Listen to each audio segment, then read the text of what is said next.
সকলকে স্বাগত জানাই। আজকে আমি আরও একটা ভিডিও নিয়ে চলে এসেছি তোমাদের সাথে শেয়ার করতে। আজকে একদমই ভিন্ন রকমের ডিমের রেসিপি শেয়ার করব।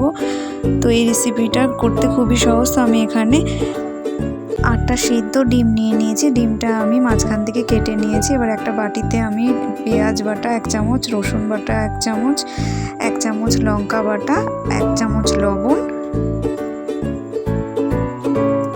1 চামচ হলুদ আর বেশ কিছুটা পরিমাণ কাঁচা সর্ষের তেল দিয়ে দিলাম। এবার আমি এই সব মশলাটা একবারে মিশিয়ে নেব। মশলাটা ভালোভাবে মিশিয়ে নেওয়ার পর আমি এখানে একটা কলা পাতা সেঁকে নিয়েছি। এবার এতে আমি অল্প একটু সর্ষের তেল দিয়ে ভালোভাবে কলা পাতাটার গায়ে মাখিয়ে নেব।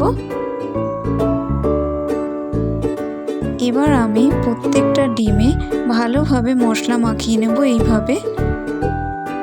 এইভাবে মশলা মাখিয়ে আমি পাতায় ডিমগুলো সাজিয়ে দেব। এইভাবে প্রত্যেকটা ডিম আমার সাজানো হয়ে গেছে। এবার আমি এর উপর দিয়ে একটু মশলা দিয়ে দিলাম ডিমের গায়ে।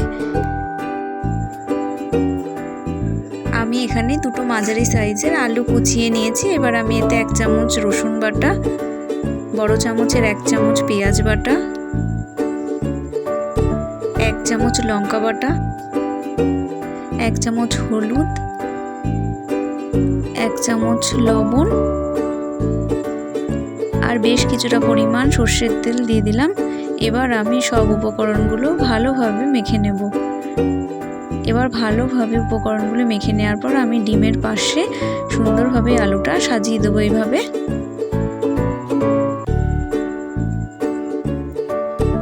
তো আলুটা অপশনাল, আলুটা আপনারা চাইলে দিতে পারেন, তবে আলুটা দিলে বেশি ভালো লাগে।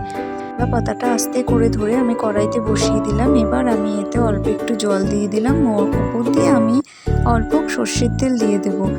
এবার আমি গ্যাসে কড়াইটা বসিয়ে ফ্লেমটা একদম আস্তে করে দিয়ে 10 মিনিটের জন্য ঢাকা দিয়ে দেবো।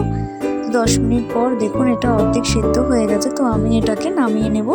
তো নামিয়ে নেওয়ার পর আমি কলা পাতাটা আগের থেকে সেঁকে রেখেছিলাম, সেই কলা পাতাটার উপরে দিয়ে এর উপরে আর একটা থালা চাপিয়ে এটাকে আমি পাল্টে নেব। তো এইভাবে পাল্টে নেওয়ার পর আমি কলা পাতাটা আস্তেভাবে তুলে নিতে হবে। তো এইভাবেই কলা পাতাটা আস্তে করে তুলে নিতে হবে উপর দিয়ে। তো দেখুন আমাদের ডিমের এই পিঠটা খুব সুন্দরভাবে হয়ে গেছে। এবার আমি কলা পাতাটা আস্তেভাবে কড়াইতে বসিয়ে দেব। তো আমাদের ডিম পাতুরি রেসিপি একদম রেডি। আপনারাও বাড়িতে এই রেসিপিটা ট্রাই করবেন, খেতে খুবই ভালো লাগে। যদি আমার ভিডিওটা ভালো লেগে থাকে তাহলে আমার চ্যানেলটা একটা লাইক, সাবস্ক্রাইব, শেয়ার করে দিন। আজকের জন্য এইটুকুই।